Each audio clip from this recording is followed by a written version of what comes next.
వరంగల్ పట్టణంలో విదేశీ వనితలు సందడి చేశారు. కాజీపేటలోని బాల వికాస స్వచ్ఛంద సంస్థలో ఆకర్షణీయమైన ముగ్గులు వేసి సంక్రాంతిని ఆహ్లాదకరంగా జరుపుకున్నారు.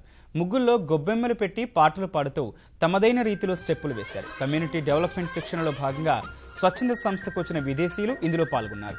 పండుగ వేడుకల్లో పాల్గొనడం చాలా సంతోషంగా ఉందని పేర్కొన్నారు.